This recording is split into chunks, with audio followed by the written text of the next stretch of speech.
भाई आतंकवादी मारे गए, आपको इसका भी आनंद नहीं है?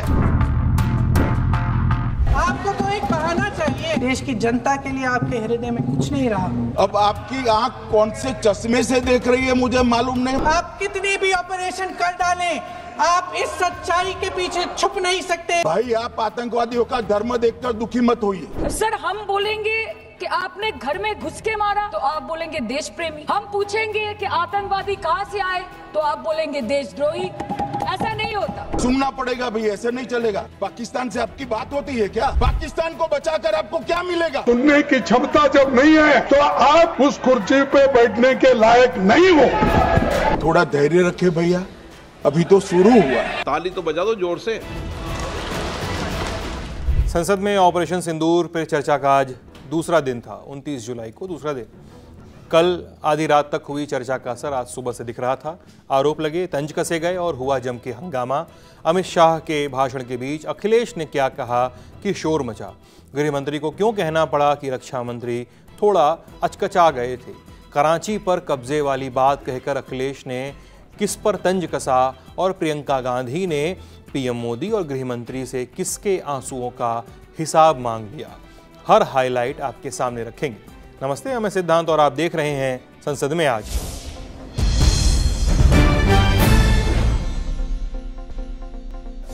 ऑपरेशन सिंदूर पर 28 जुलाई को लोकसभा में रात करीब 1 बजे तक चर्चा हुई।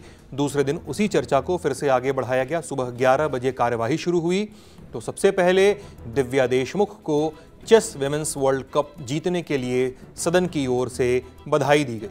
सुश्री दिव्या देशमुख एवं श्रीमती कोनेरो हप्पी की इस उत्कृष्ट उपलब्धि के लिए बधाई देती है एवं भावी सफलता के लिए हार्दिक शुभकामनाएं प्रेषित करती है। ताली तो बजा दो जोर से। कार्यवाही आगे बढ़ी। प्रश्नकाल के बाद शुरू हुई ऑपरेशन सिंदूर पर चर्चा। दूसरे दिन के पहले वक्ता थे गृह मंत्री अमित शाह। उन्होंने सदन को बताया कि ऑपरेशन महादेव के तहत उन 3 आतंकियों को ढेर कर दिया गया है जिन्होंने बैसारण घाटी में 26 भारतीय लोगों को मारा था। इसके बाद गृह मंत्री ने विपक्ष के आरोपों पर जवाब देना शुरू किया।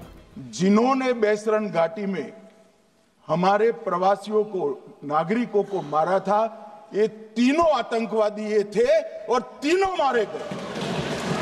ये पूछ रहे थे, कोई गए नहीं, सिर्फ राहुल गांधी गए।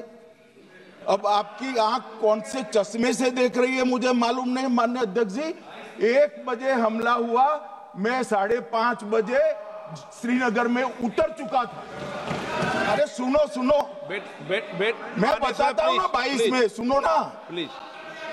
धैर्य रखकर सुनो, हमने आपको नहीं टोका है। सुनना पड़ेगा भाई, ऐसे नहीं चलेगा। माननीय अध्यक्ष जी, नहीं पर बैठे बैठे मत बोलिए आप भी। कल जो ऑपरेशन हुआ, इसमें हमारे निर्दोष नागरिकों को मारने वाले तीनों आतंकी मौत के घाट उतार दिए। मान्यवर, तीनों के नाम मैंने बताए हैं। सुलेमान उर्फे फैजल जट, अफगान और जिब्रान। होम मिनिस्टर शाह के भाषण के दौरान सपा के मुखिया, यूपी के पूर्व मुख्यमंत्री और सांसद अखिलेश यादव ने एक टिप्पणी की जिससे सदन में हंगामा मचा। शाह ने गुस्से में अखिलेश से पूछा कि आपकी बात पाकिस्तान से होती है क्या, और फिर शुरू हो गई तीखी बहस। मोदी जी ने ऑपरेशन सिंदूर कर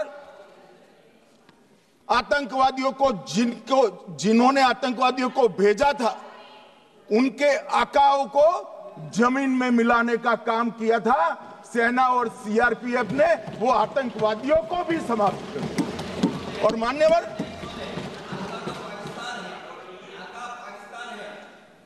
कौन पाकिस्तान से आपकी बात होती है क्या? अरे बैठ जाओ भाई। मान्यवर, मैं बताता हूं कैसे इनके आका मारे गए, वो भी नाम के साथ बताता हूं, जगह के साथ बताता हूं, घंटे, मिनट और सेकंड के साथ बताता हूं। मान्यवर, मैं तो अपेक्षा करता था कि जब एक सूचना सुनेंगे, पक्ष विपक्ष में खुशी की लहर दौड़ जाएगी। मगर ये स्याही पड़ गई इनके चेहरे। ये क्या है माननीय, किस तरह की पॉलिटिक्स? भाई आतंकवादी मारे गए, आपको इसका भी आनंद नहीं है? अखिलेश जी बैठ जाइए, मेरा पूरा जवाब सुनिए, आपका सब जवाब आ जाएगा। भाई आप आतंकवादियों का धर्म देखकर दुखी मत होइए।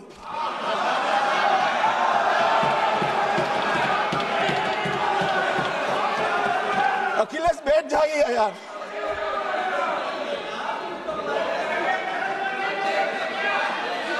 अखिलेश जी बैठ जाइए। इसके बाद गृहमंत्री ने ऑपरेशन महादेव के बारे में विस्तार से जानकारी भी साझा की। मोदी जी ने ऑपरेशन सिंदूर से भेजने वालों को भी मारा और हमारे सुरक्षा बलों ने जिनको भेजा था उनको भी मारा और एक ऐसा सबक सिखाया है कि आने वाले कई दिनों तक कोई ऐसी हिम्मत नहीं कर पाएगा। ये हमले में 3 पाकिस्तानी आतंकवादी थे। हमले में 2 AK-47 और 1 M9 कार्बाइन का प्रयोग किया गया था और अब जो पकड़े गए हैं इसके सुलेमान के कारण एप्को का मामला भी आज रिजॉल्व हो रहा है और आतंकवादियों को पनाह देने वाले 2 स्थानीय लोगों को भी इस केस में पकड़ लिया गया है। अब मान्यवर कल पूछते थे कहां से आए, कहां गए, किसकी जिम्मेदारी है? भाई जिम्मेदारी हमारी ही है, हम सरकार में हैं, हमारी ही जिम्मेदारी है।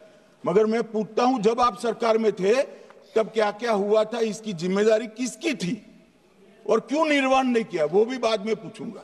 जरा धीरज से सुनना। बारी थी उन आरोपों पर जवाब की जो विपक्ष की ओर से लगातार लगाए जा रहे थे। गृहमंत्री ने कांग्रेस सांसद और पूर्व वित्त मंत्री पी चिदम्बरम के बयान का जिक्र किया। चिदम्बरम ने कहा था कि कैसे पता कि पहलगाम में हमला करने वाले आतंकी पाकिस्तान से आए थे। इस बयान के बहाने गृहमंत्री शाह ने कांग्रेस को निशाने पर लिया और फिर शुरू हो गया ये हंगामा। कल इस देश के पूर्व गृह मंत्री चिदम्बरम जी ने सवाल उठाया कि क्या प्रूफ है कि ये आतंकवादी पाकिस्तान से आए, और मान्यवर कब उठाया? जब संसद में चर्चा होने वाली थी। क्या कहना चाहते हैं चिदम्बरम साहब? किसको बचाना चाहते हैं? पाकिस्तान को बचाकर आपको क्या मिलेगा? वो ये कह रहे हैं कि हमारे पास प्रूफ है, वो भी मैं सदन के सामने रखना चाहता हूं कि तीनों पाकिस्तानी थे। 3 में से 2 के पाकिस्तान के वोटर नंबर भी आज हमारे पास उपलब्ध है। मान्यवर ये राइफलें हैं, ये राइफलें भी हमारे पास उपलब्ध है। इनके पास से जो चॉकलेटें मिली हैं वो चॉकलेटें ढोक में से मिली, वो भी पाकिस्तान की बनाई हुई चॉकलेट है। मान्यवर ये कहते हैं कि पाकिस्तानी नहीं थे, इसका मतलब पूरी दुनिया के सामने इस देश का एक पूर्व गृह मंत्री पाकिस्तान को क्लीन चिट दे रहा है। और मान्यवर वो पाकिस्तानी आतंकवादी नहीं थे ऐसा बोलकर श्री चिदम्बरम अगर पाकिस्तानी आतंकवादी नहीं थे तो पाकिस्तान पर हमला क्यों किया वो भी सवाल खड़ा कर रहे हैं। मान्यवर आज पूरी दुनिया ने हमारे संसद सदस्य गए थे, स्वीकारा था कि हमला पाकिस्तान ने किया है, और इस देश का गृह मंत्री जो कांग्रेस पार्टी से आता है वो कहता है कि क्या सबूत है। अरे मुझसे मांगते मैं दे देता, टीवी से मांगते हैं, पूरी दुनिया के सामने उजागर करते हैं, शख्स सुबह खड़ा करते हैं। पाकिस्तान को बचाने का इनका ये षड्यंत्र आज 130 करोड़ लोग जान रहे हैं। बच नहीं पाओगे आप लोग, बच नहीं पाओगे। मान्यवर ये अभी से थक जाते हैं, थोड़ा धैर्य रखे भैया, अभी तो शुरू हुआ है। अभी तो शुरू हुआ है। कल गोगाई जी कहते थे मोदी जी 24 को पहलगाम जाने की जगह बिहार गए। सुनो यार, मोदी जी जिस दिन बिहार गए उस दिन पहलगाम में कुछ नहीं, कोई नहीं था, सिर्फ राहुल गांधी थे।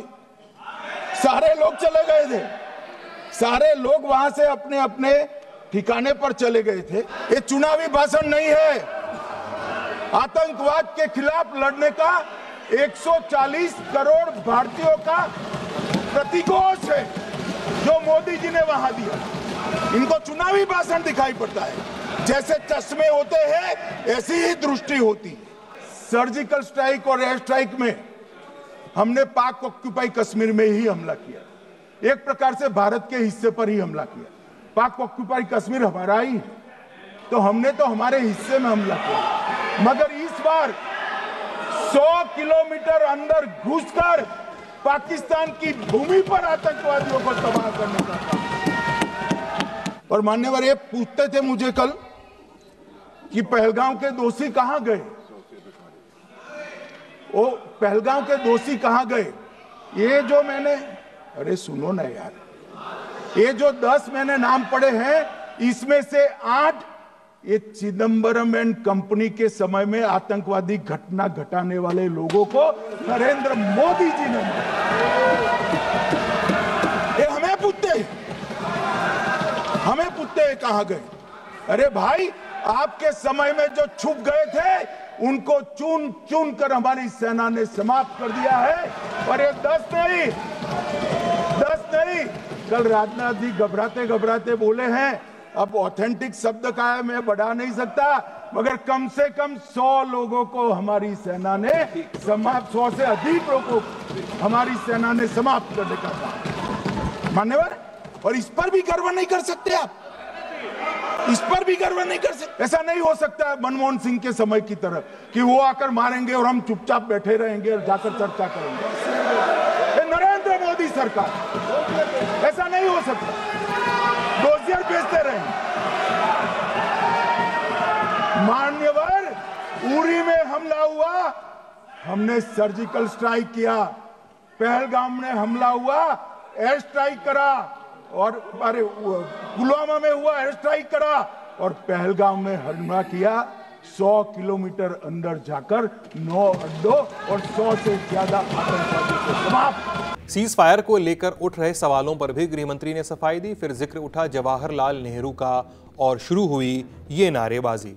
10 मई को डीजीएमओ ने, पाकिस्तान के डीजीएमओ ने भारत के डीजीएमओ को फोन किया और 5 बजे हमने इस संघर्ष को विराम किया।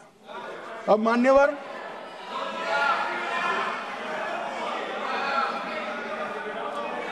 ये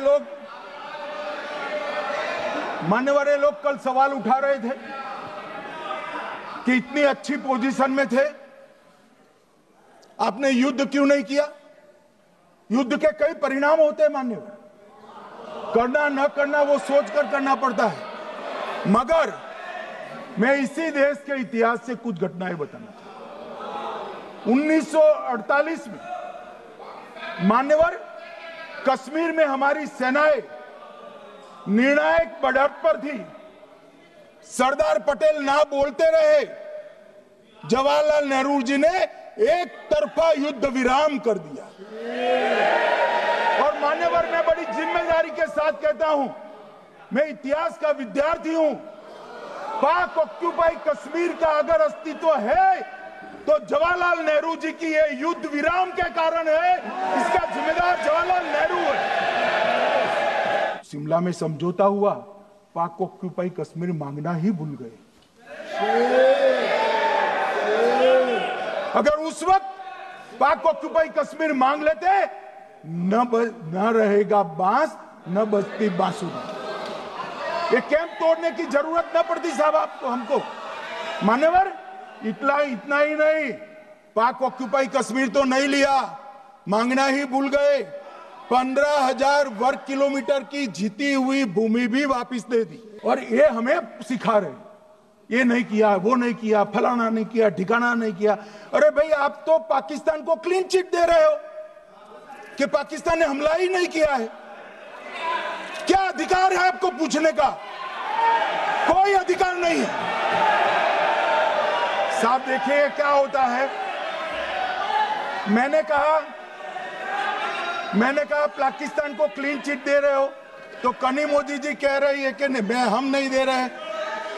कनी मोदी जी, माननीय अध्यक्ष जी, आपके माध्यम से मैं कनी मोदी को बताना चाहता हूं, माननीय सदस्य जी को, कि वो कह रही है हमने नहीं दिया, मगर जिसके साथ बैठते हो उसका दोस्त तो आपके सर पर आएगा ना। चिदंबरम जी कर रहे हैं, आपके राज्य से है, कांग्रेस के प्रमुख नेता है, देश के पूर्व गृह मंत्री कह रहे हैं कि पाकिस्तान ने आतंकवादी नहीं भेजे थे। क्या क्लीन चिट देना चाहते? किसी को अधिकार नहीं है साहब यहां आतंकवाद पर बोलने का, किसी को अधिकार नहीं। और कल गोगोई जी बड़ा उछल कर बोल रहे थे। अरे गोगोई जी, आपको मालूम है उन्होंने चीन के बारे में, आसाम के बारे में क्या कहा था? आसाम को आकाशवाणी पर बाय बाय कह दिया था। रिकॉर्डिंग है।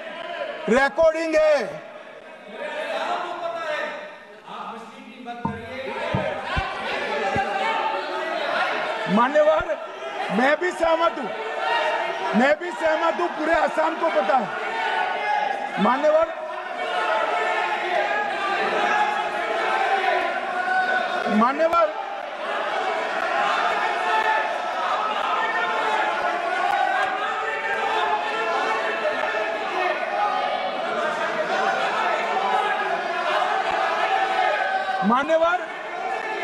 मुझे मालूम है पूरे आसाम को पता है, इसीलिए तो वो विरोध पक्ष में बैठे हैं वहां पर आसाम में। पूरे आसाम को पता है। और मान्यवर,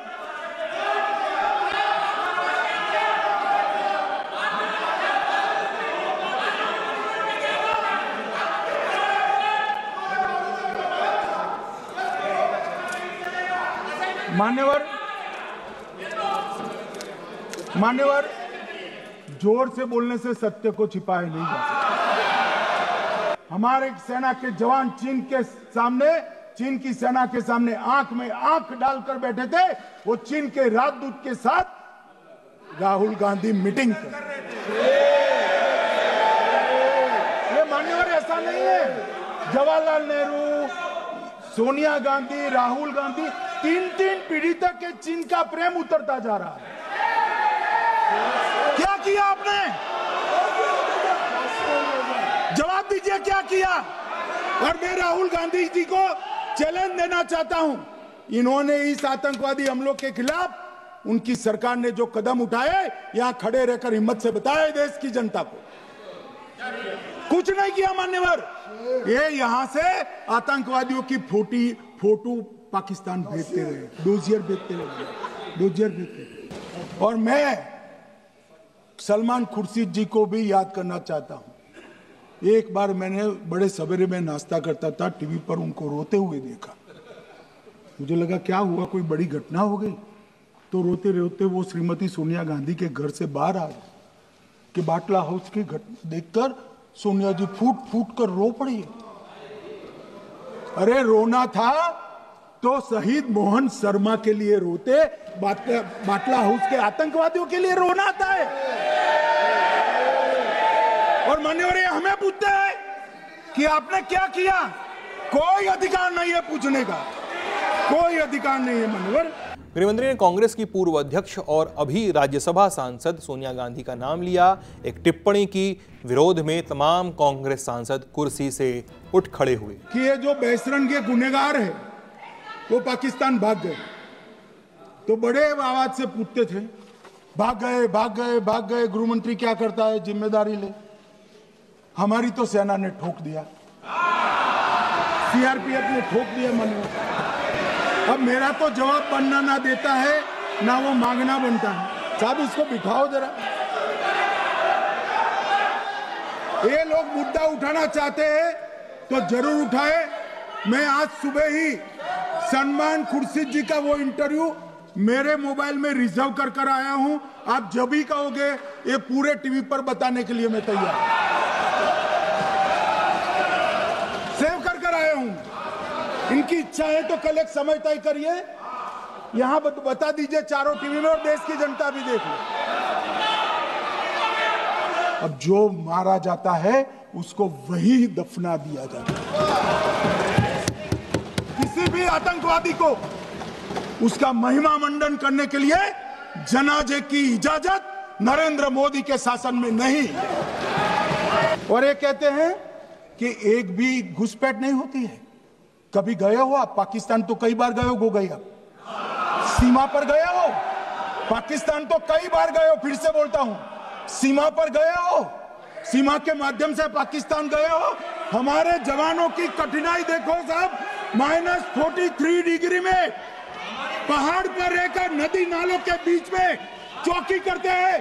कोई घुस गए तो क्या हुआ? कोई घुस गया वो बचेगा नहीं। यहां हम उसको या तो अरेस्ट करेंगे या तो एनकाउंटर में वो मारा जाएगा, बचेगा कोई। करीब 1.5 घंटे के भाषण के बाद गृह मंत्री शाह बैठे। इधर से उठी डीएमके सांसद कनिमोझी। शाह की कई बातों का जवाब दिया। एक शब्द गूंजा, blame game. Today it's become a blame game. Even the Home Minister in his speech was only intent and only concentrating on blaming the opposition. When we stand by you, and yet you do not trust us, you do not believe us. After Operation Sindoor, before the Operation Sindoor, everybody came together, said we stand by you. After that, we all went, rallied behind you and said we justify what the government did. We stand by the government of India. Have you ever invited the leaders from the opposition after that and explained to us what happened? But what have we achieved when it comes to diplomacy? Even Pakistan had 2 countries supporting him. Has anybody come out openly and condemned what Pakistan did in this soil and continues to do? Is this your foreign policy? Do you have no friends? Kanimozhi के बाद उठे अखिलेश यादव। थोड़ी देर पहले गृह मंत्री से हुई उनकी नोकझोंक का असर उनके भाषणों में दिखा। तंज कसे गए। पहला सवाल पूछा कि सरकार ने सीज फायर क्यों और किसके दबाव में किया। बड़े बड़े राष्ट्रीय चैनलों को देखते हैं तो उन चैनलों से ये लग रहा था कि कराची हमारा हो गया है, लाहौर हमारा हो गया है।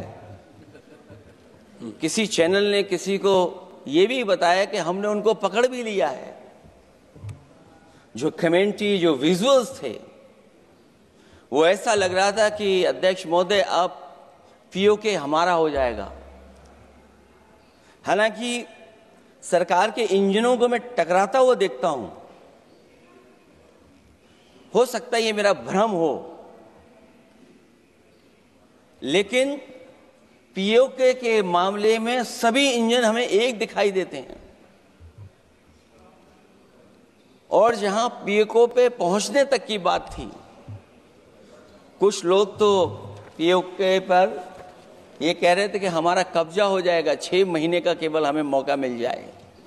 ये अफसर सरकार आखिरकार पीछे कैसे हट गई और क्या कारण था कि सरकार को सीज फायर का ऐलान करना पड़ा? अध्यक्ष महोदय, हमें उम्मीद थी कि सरकार सीज फायर करेगी, सरकार ऐलान करेगी, लेकिन इनकी मित्रता बहुत है, बहुत गहरी मित्रता है। और उसका परिणाम यह है कि इन्होंने अपने मित्र से ही कहा कि आप ही सीज फायर अनाउंस कर दीजिए, हमारी कोई जरूरत नहीं है, हम सीज फायर आपसे ही स्वीकार कर लेंगे। आखिरकार किस दबाव में ये सरकार स्वीकार कर रही है? आप कितना भी उत्तेजित बोलें, देश की जनता समझ रही है। ये सही है कि जनता के इमोशंस का लाभ आप उठा रहे हैं शासन करने के लिए। जनता का इमोशन का लाभ उठाती है सरकार कि जिस समय घटना हुई आखिरकार उन्हें बचाने वाला कोई क्यों नहीं था। और जो सरकार ये दावा करती है, 370 के बाद ये कहा सरकार ने कि भविष्य में कोई आतंकवादी घटना नहीं होगी, वहां टूरिज्म बढ़ेगा। जितने लोग वहां गए वो सरकार के भरोसे पे गए थे, वो सरकार के आश्वासन पे गए थे, और आखिरकार सिक्योरिटी लैप्स की जिम्मेदारी कौन लेगा? क्योंकि पहलगांव से पहले पुलवामा भी हुई, और पुलवामा में भी यही बात रखी गई थी कि इंटेलिजेंस फेलियर है। अखिलेश का सरकार पर आरोप कि वो ऑपरेशन सिंदूर का ढिंढोरा पीट रही है। सवाल चीन पर भी उठे और ऑपरेशन महादेव की टाइमिंग पर भी सवाल पूछे गए। पहलगांव के दूसरे दिन ही जिस तरह का राजनीतिक कार्टून भाजपा के ऑफिशियल हैंडल से पब्लिश किया गया और हमारे द्वारा घोर आपत्ति किए जाने पर हटाया गया, उसने साबित कर दिया कि भाजपा के लोग भी जानते हैं कि दुख की इस घड़ी में उन्होंने देश की भावनाओं के साथ बेहद शर्मनाक खिलवाड़ किया है। ऑपरेशन सिंदूर के नाम पर जो प्रचार किया गया वो भी निंदनीय है। सच तो यह है कि ऑपरेशन सिंदूर का होना ही सरकार की विफलता का प्रतीक है। इससे बड़ी विफलता सरकार की कोई नहीं हो सकती कि अध्यक्ष महोदय हम और आप सब मिल करके बैठ करके सिंदूर ऑपरेशन पर बहस करें, चर्चा करें। ऑपरेशन सिंदूर के दौरान विदेशी लोगों ने दावा किया कि उन्होंने उसे रुकवाया है। ये बात कई बार माननीय सदस्यों की तरफ से आई है कि आखिरकार किसने रुकवाया। इधर आजादी के अमृतकाल का ढिंढोरा पीटा जा रहा है, उधर हमारी इंटीग्रिटी को चुनौती दी जा रही है। देश की विदेश नीति पूरी तरह फेल है। ऑपरेशन सिंदूर और पहलगांव की घटना पर दुनिया के किसी भी देश ने हमारा साथ नहीं दिया। ये हमारी विदेश नीति का संकट काल है। जो हमारे मंत्री जी हैं, जिनका क्षेत्र बिल्कुल सीमा पर है, उनसे बेहतर कोई नहीं जानता होगा कि आखिरकार पड़ोसी देश कितना हमारी सीमाओं पर अतिक्रमण कर रहा है। कि अगर हमें पाकिस्तान से खतरा है तो चीन राक्षस है, वो हमारी जमीन और हमारी बाजार दोनों छीन लेगा। आखिरकार इनकाउंटर कल ही क्यों हुआ?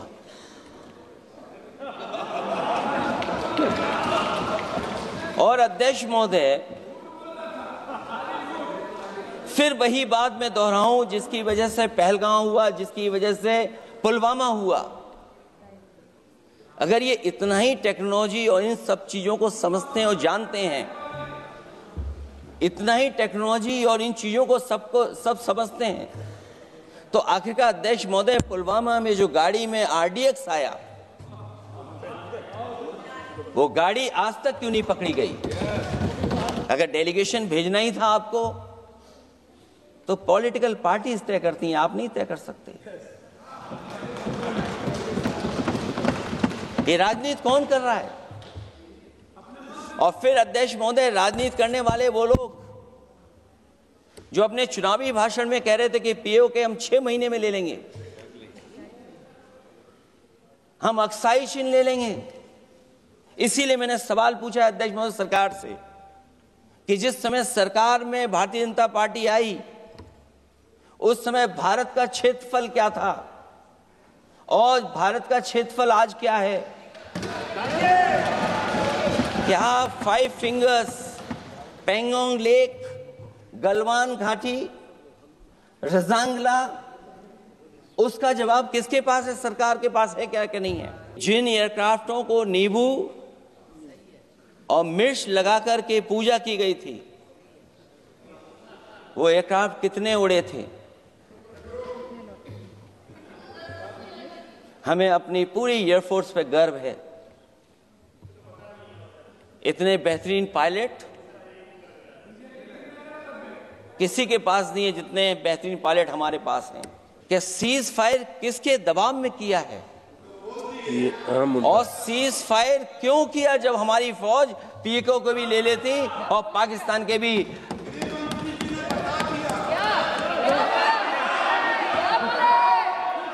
अध्यक्ष महोदय,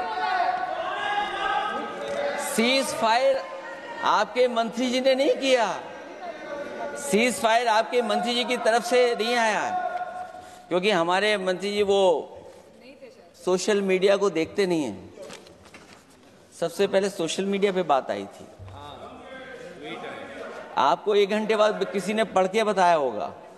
अखिलेश ने संसदीय कार्य राज्य मंत्री किरेन रिजिजू पर भी तंज कसा, उस पर मंत्री का जवाब भी आया। जिस प्रदेश से मैं आता हूं, वहां कितने अंदर चीन घुस करके कब्जा करके बैठे हैं, तो मैं रिकॉर्ड बहुत साफ करना चाहता हूं।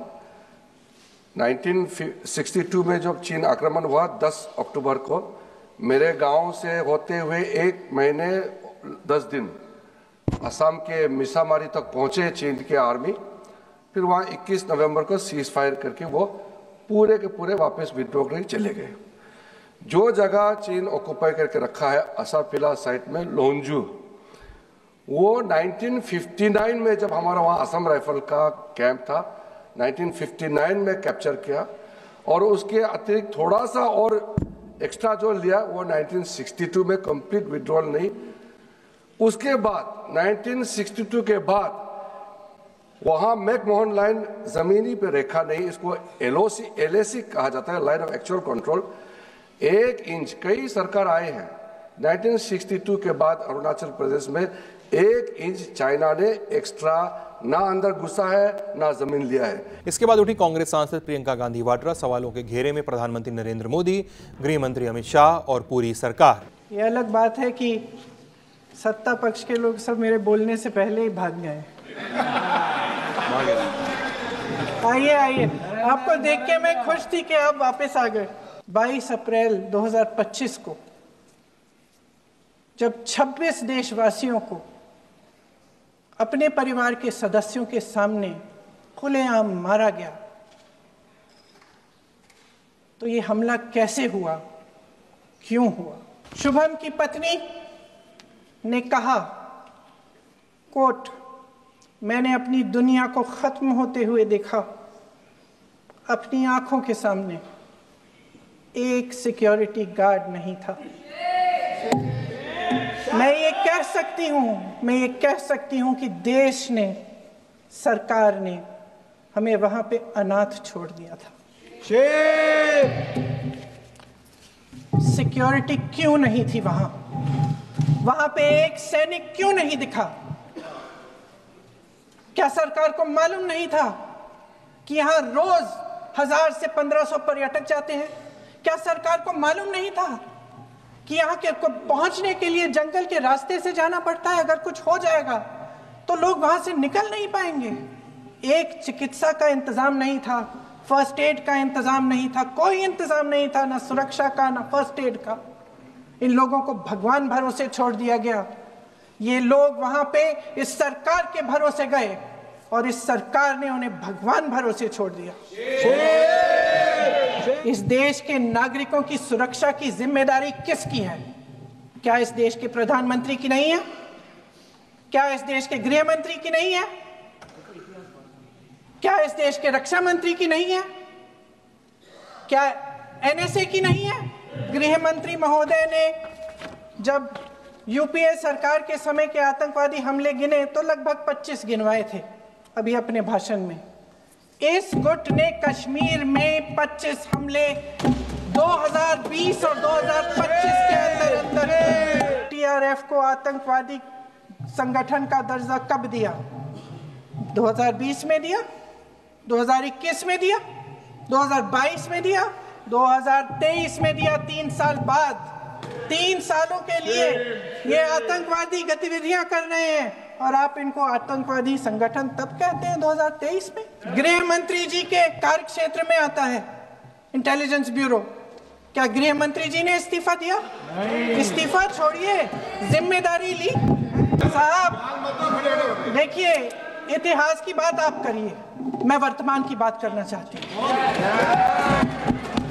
आपको तो एक बहाना चाहिए, आपको तो एक बहाना चाहिए। पूरे परिवार का नाम गिनवा देते हैं। अरे अपनी जिम्मेदारी खुद लीजिए। 11 सालों के लिए तो सत्ता में आप हैं। नेहरू को छोड़ नहीं रहा। कल माननीय गौरव गोगोई जी ने अपने भाषण में पूछा गृह मंत्री जी से, क्या आपकी जिम्मेदारी नहीं थी? मैं देख रही थी। राजनाथ जी, रक्षा मंत्री जी यूं यूं अपना सर हिला रहे थे, कुछ बोले नहीं। अंदर से ये महसूस हुआ होगा कि यहाँ कुछ जिम्मेदारी थी, लेकिन माननीय गृह मंत्री महोदय जी हंस रहे थे, वे हंस रहे थे। राजनाथ जी तो पुलवामा, उरी और पठानकोट के समय गृह मंत्री रहे थे, आज वे रक्षा मंत्री हैं। और हमारे गृह मंत्री महोदय श्री अमित शाह जी के नाक के नीचे पूरा मणिपुर जल गया, दिल्ली में दंगे हुए, पहलगाम में हमला हुआ, और आज भी वे उसी पद पर बैठे हैं। क्यों? इस ऑपरेशन का सिंदूर का क्रेडिट, उसका श्रेय तो हमारे प्रधानमंत्री जी चाहते हैं। सही भी है, ठीक है, सही है, श्रेय ले। ओलंपिक्स में हमारा मेडल आता है, उसका भी श्रेय लेते हैं, लेकिन सिर्फ श्रेय लेने से नहीं होता नेतृत्व, जिम्मेदारी भी लेनी पड़ती है।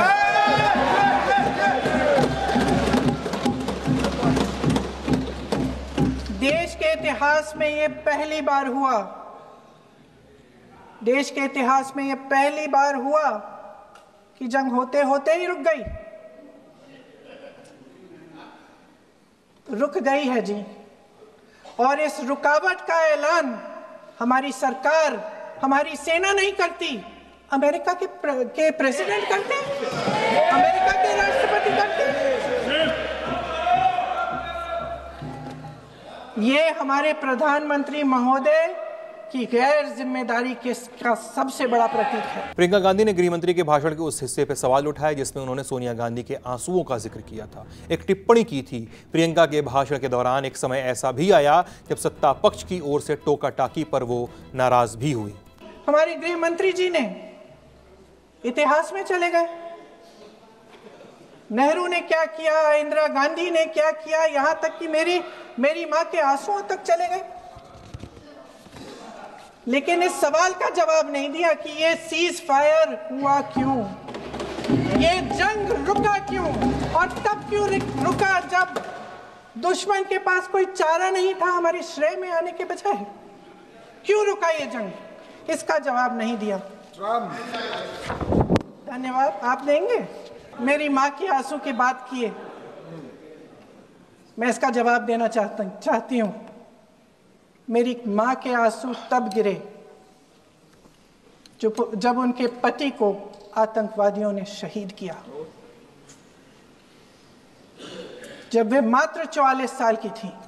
और आज अगर मैं इस सदन में खड़ी हूं और उन 26 लोगों की बात कर रही हूं, मैं इसलिए कर रही हूं क्योंकि मैं उनका दर्द जानती हूं, महसूस करती हूं। मैंने कहा कि देश का नेतृत्व सिर्फ उपलब्धियों का श्रेय लेने से मजबूत नहीं होता, सफलता और विफलता दोनों की जिम्मेदारी लेने से बुलंद होता है।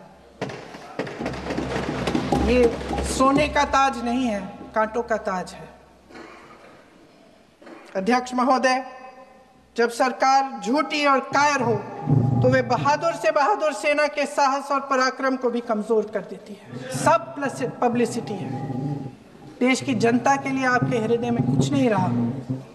बहुत समय हो गया है आप इस प्रचार में ही लिप्त हैं, जनता को देख नहीं पा रहे हैं। जी माननीय, जो पहलगाम में हुआ, खत्म करती हूँ, जो पहलगाम में हुआ उससे हर एक देशवासी के दिल पे चोट पहुंची है।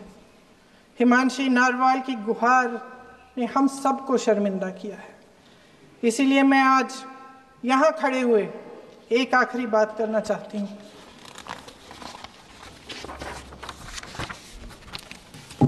इस सदन में लगभग सभी के पास सुरक्षा है, सुरक्षा की व्यवस्था है।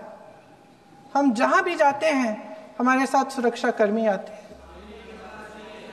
आपको भी मिल जाएगी, आप मंत्री बन जाएंगे, आपको भी मिल जाएगी। मैं मजाक की बात नहीं कर रही हूँ, मैं मजाक की बात नहीं कर रही हूँ, थोड़ा सा धैर्य रखिए। उस दिन पहलगाम में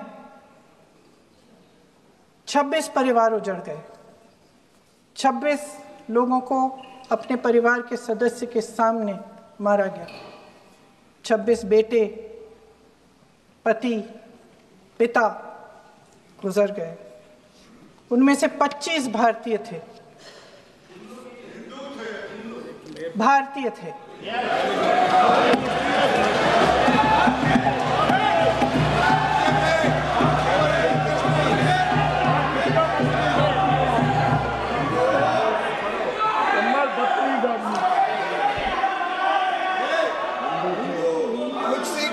जितने भी लोग बैसारन वैली में थे और जो 25 भारतीय मारे गए, उनके लिए कोई सुरक्षा नहीं थी। कोई सुरक्षा नहीं थी।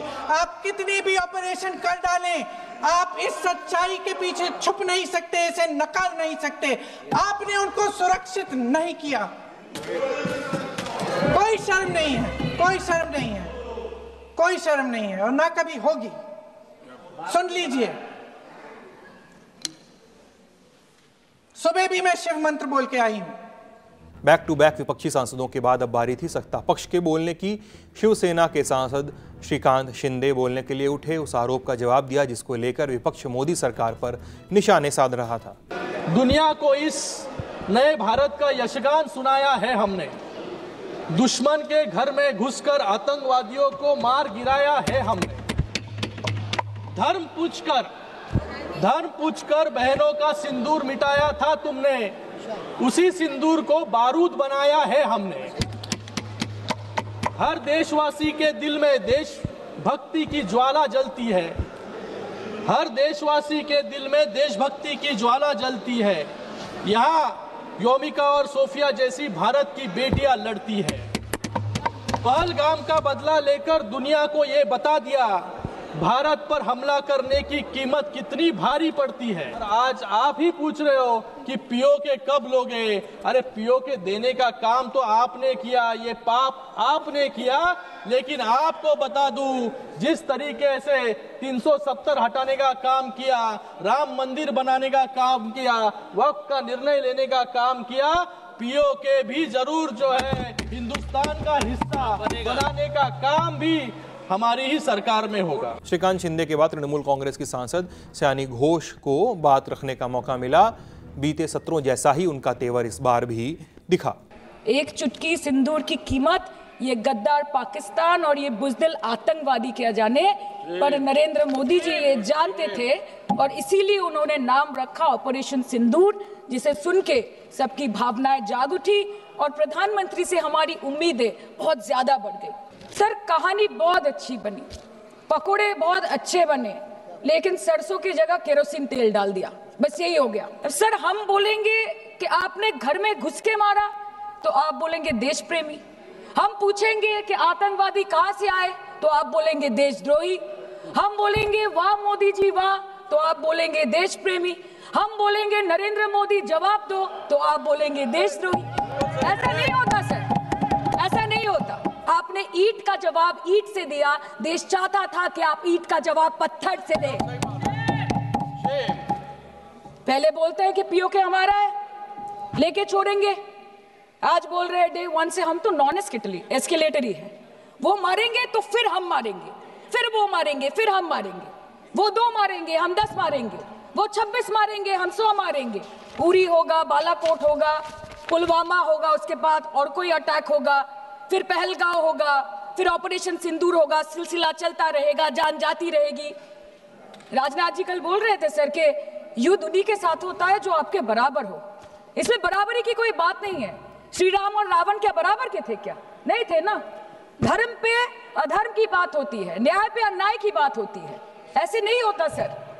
वो कल बोल रहे थे कि आप छोटी छोटी चीजों को नजरअंदाज कीजिए, रिजल्ट क्या है वो देखिए। पेंसिल टूटा कि नहीं, परीक्षा हॉल में लेट पहुंचे कि नहीं, ये सब इम्पोर्टेंट नहीं है। अरे सर, यहाँ पे तो चाचा चौधरी ने पेपर लीक कर दिया ना, तो अभी आप फर्स्ट आए या लास्ट आए उससे क्या फर्क पड़ता है? मतलब रिस्क हम ले, ऑपरेशन हम करें और खीर चाचा चौधरी खा के चला जाए, इसी के लिए हम बैठे हैं यहाँ पे।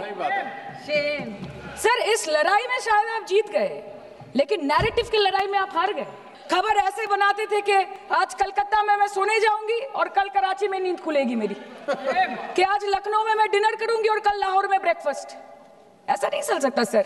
भाजपा सांसद निशिकांत दुबे जब सदन में बात रख रहे थे तभी तमिलनाडु के सांसदों की ओर से एक अपील आई। कहा गया कि वो अपनी बात अंग्रेजी में रखें। ये मांग इसलिए थी क्योंकि लोकसभा के ट्रांसलेटर में टेक्निकल एरर आया हुआ था। इसकी वजह से हिंदी का भाषण ट्रांसलेट नहीं हो पा रहा था। लेकिन इसके बाद सदन में भाषा को लेकर विवाद शुरू हो गया। ये प्रॉब्लम लोकसभा का है, ये प्रॉब्लम मेरा नहीं है। मुझे हिंदी आती है तो मैं हिंदी बोलूंगा ना। आपके कहने से मैं अंग्रेजी नहीं बोलूंगा ना, और अंग्रेजी विदेशी भाषा है। यदि आप तमिल बोलने के लिए मुझे कहते तो मुझे प्रसन्नता होती। आप इंग्लिश बोलने के लिए कहते हो, विदेशी भाषा है वो। यही मानसिकता है आप लोगों की। कोई तमिल बोलने के लिए कहे, कोई बांग्ला बोलने के लिए कहे तो मुझे गर्व होगा, क्योंकि वो हमारी भाषा है, भारतीय भाषा है। आप अंग्रेजी बोलने के लिए कह रहे हो। चेयरमैन सर, अभी 30 मिनट तक बंगाली में भाषण होता रहा। किसी भी तमिलनाडु के सांसद ने इतना चिल्लाकर बात नहीं किया। उनको हिंदी से क्या प्रॉब्लम है सर? हमको तमिल से प्रॉब्लम नहीं। तमिल महान भाषा है। हम तमिल का रिगार्ड करते हैं, आदर करते हैं, सम्मान करते हैं। उनको हिंदी से क्या प्रॉब्लम है सर? और यही कांग्रेस की मानसिकता है, यही कांग्रेस के सभी सहयोगी पार्टियों की मानसिकता है। उनको नॉर्थ इंडियन से प्रॉब्लम है सर। हिंदी बोलना इस देश में गुनाह हो गया सर। और एक दिन ऐसा होगा कि पूरा का पूरा देश जो है वो इंग्लैंड हो जाएगा, अंग्रेजों के गुलाम हो जाएंगे सर। भाषा से बात निकली तो कश्मीरियत का जिक्र हुआ। बारामूला से सांसद अब्दुल रशीद शेख यानी इंजीनियर रशीद, उन्होंने सरकार के साथ साथ विपक्ष से भी कुछ सवाल पूछे। आप मिलिटेंसी खत्म कैसे करोगे? आप मिलिटेंट से कैसे लड़ोगे? उसके लिए आपको कश्मीरियों के दिल जीतने होंगे। लेकिन कल से मैं सुन रहा हूं आप में से किसी एक ने भी कश्मीरियों के लिए बात नहीं की। आपको कश्मीर की जमीन चाहिए या कश्मीर के लोग चाहिए? आज रूलिंग पार्टी और अपोजिशन को ये डिसाइड करना होगा। और कश्मीरियों को क्या मार रहे हो? मेरा बाप 15 साल बाद पैदा हुआ, आपको आजादी मिलने के बाद हमें क्या मार रहे हो? मैं पूछना चाहता हूं हमारा कसूर क्या है? मैं पूछना चाहता हूं हमारे खून का जवाब कौन देगा? आप कहते हैं वहां सब कुछ ठीक है। ठीक है, वहां सोशल मीडिया पर आप हमें कुछ लिखने नहीं देते। लोग जेलों में मर रहे हैं, 3000 लोग बंद हैं। मैं आज पूछना चाहता हूं, मैं फिर कहता हूं, मिलिटेंसी खत्म करनी है। यहां हर कोई Trump Trump Trump Trump Trump कह रहा है। ट्रंप के पास मसले का हल नहीं है। कश्मीर मसले का हल जम्मू कश्मीर के लोगों के पास है। ये तो हुआ लोकसभा। अब चलते हैं उच्च सदन में। राज्यसभा में भी ऑपरेशन सिंदूर और पहलगाम हमले पे चर्चा होनी थी। सुबह 11 बजे कार्रवाई शुरू हुई लेकिन चल नहीं सकी। नियम 267 के तहत दिए गए स्थगन प्रस्ताव खारिज हुए। विपक्ष का हंगामा, सदन की कार्रवाई 2 बजे तक के लिए स्थगित हुई। 2 बजे कार्रवाई फिर शुरू हुई तो सत्ता पक्ष और विपक्ष दोनों ओर से सांसदों की फुल अटेंडेंस सामने आई। चर्चा की शुरुआत रक्षा मंत्री राजनाथ सिंह ने की। 1 घंटे लंबे भाषण में उन्होंने विपक्ष की ओर से उठ रहे सवालों का जवाब दिया। कुछ गजलें सुनाई, कुछ कहानियां भी सामने रखी। इस न्यूक्लियर ब्लफ के कारण हमने न जाने कितने नागरिकों को खो दिया है। सभापति महोदय, हमारा विजन है कि हम ईंट का जवाब पत्थर से दें।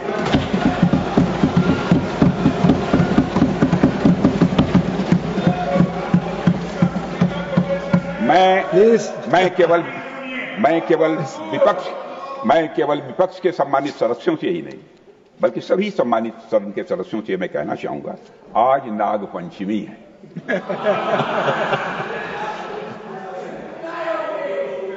नागपंचमी के दिन नागों को दूध पिलाना तो ये उचित है सभापति महोदय, परंतु रोज नहीं। हमारा विजन है कि ऑपरेशन सिंदूर सतत चलता रहे। एक शब्द बदलकर मैं आपको सुनाना चाहता हूं। गजल भी सुना रहा हूं पूरी ईमानदारी के साथ। एक शब्द बदलकर मैं गजल सुना रहा हूं। पीओके लुटने का सबब पूछो न सबके सामने। पीओके लुटने का सबब पूछो न सबके सामने। नाम आएगा तुम्हारा, ये कहानी फिर सही। खैर देर से ही सही। सभापति महोदय, खैर देर से ही सही। Take your seat. You are not allowed. रक्षा मंत्री की बात खत्म हुई तो चर्चा को प्रतिपक्ष मल्लिकार्जुन खड़गे ने आगे बढ़ाया। उन्होंने पीएम मोदी पर तंज कसा। कहा कि वो खुद बिन बुलाए पाकिस्तान जाते हैं, वहां के प्रधानमंत्री को गले लगाते हैं और अब दूसरों को पाठ पढ़ाते हैं। मेहंदी वाले हाथों ने पति की लाश उठाई है। बेबस रोते बच्चों ने पापा की जान गंवाई है। अश्रु भरे लाचार खड़ी बेबस नारी को देखा है। पहलगाम घाटी में हमने अपनों को मरते देखा है। हम इधर निंदा करते हैं, आप जाकर उसके दावत में पेश होकर उसके गले लगा लेते। तो बिना बुलाए आपको जाने की आदत है। नहीं, आपको नहीं बोल रहा, आप नहीं गए थे। आपके दोस्त बोलूं क्या, गुरु बोलूं क्या बोलूं, विश्व गुरु वो गए थे। अरे आप खुद ही गलती करते हो, आप खुद ही ऐसी चीजें करते हो और दूसरों को पाठ पढ़ाते हो। खड़गे ने जैसे ये सवाल किया कि हमले के पहले पीएम मोदी का जम्मू कश्मीर दौरा रद्द क्यों हुआ, तो नेता सदन जेपी नड्डा कुर्सी से उठे, इसे एक्सपंज करने की मांग की। इस कमेंट को पहले भी ऐसा ही धोखा हुआ, अभी भी very serious honourable prime minister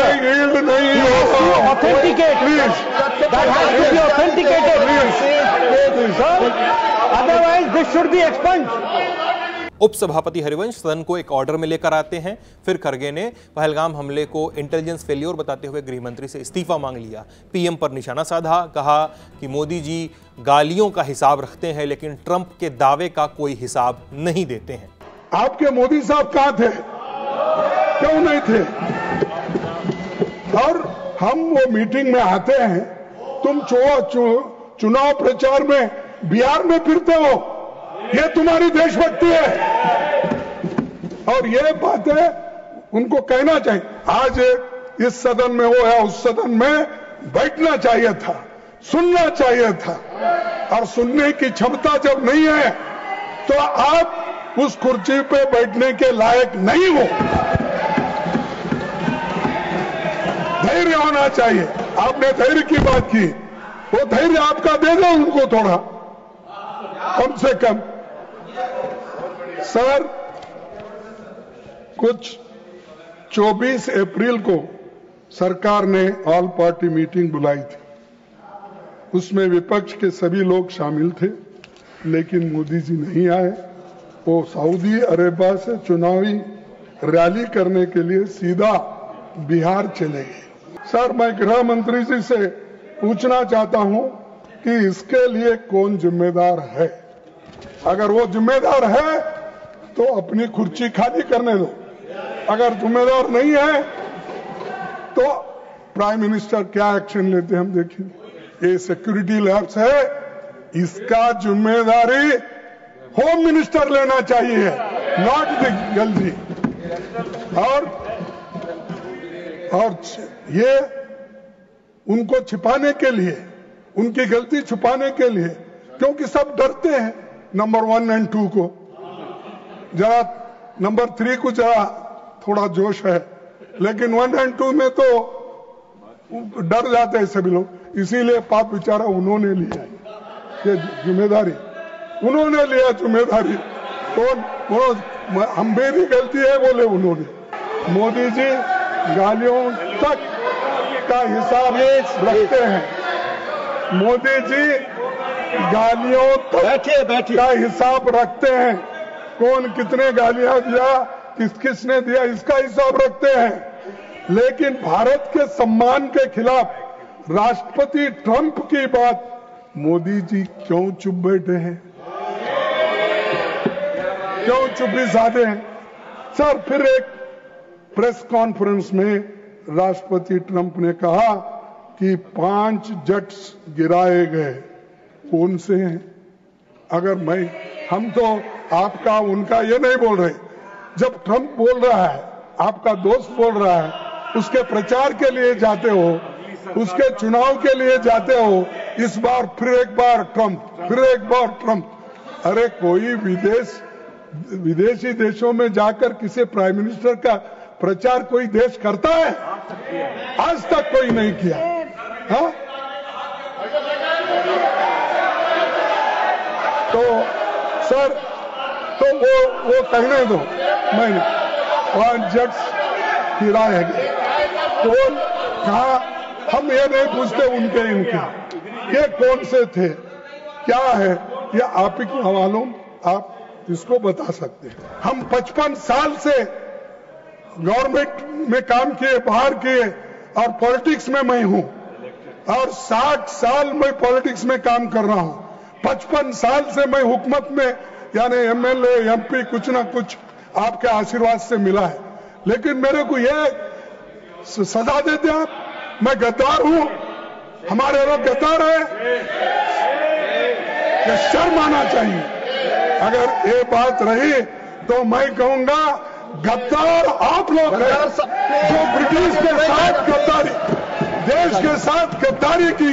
नेता प्रतिपक्ष की बात खत्म हुई तो नेता सदन बोलने के लिए उठे। खरगे को लेकर ऐसी बात कह दी कि बाद में माफी मांगनी पड़ी।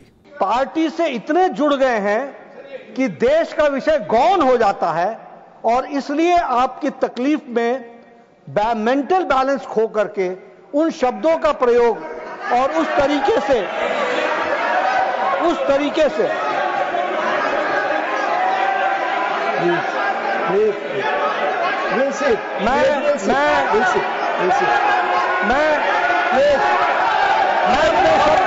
मैं अपने शब्द वापस लेता हूं, वापस लिया सब। I take back my words. मेरे को बोल रहे मेंटल वायलेंस, वो शब्द वापस हो गया, रिकॉर्ड पे नहीं। मैं तो ये शर्म की बात है, माफी मांगना चाहिए। धन्यवाद। और मैं तब तक छोड़ने वाला नहीं। धन्यवाद। मैं छोड़ने वाला नहीं है। लोकसभा और राज्यसभा में शाम 5 बजे तक जो कुछ हुआ उसका पूरा सारांश ये रहा, लेकिन कार्रवाई खत्म नहीं हुई है। आज भी आधी रात तक बातचीत होनी है। वो बातचीत शो के अगले हिस्से में हम आपको दिखाएंगे, जहां पीएम मोदी ने क्या कहा और नेता विपक्ष राहुल गांधी ने क्या सवाल उठाए, इसकी भी बात होगी। संसद में आज के शो के इस हिस्से में अभी इतना ही। इसे लिखा है, प्रोड्यूस किया है हमारी साथी सुप्रिया ने। मैं सिद्धांत, अपना ख्याल रखिएगा। बहुत बहुत शुक्रिया।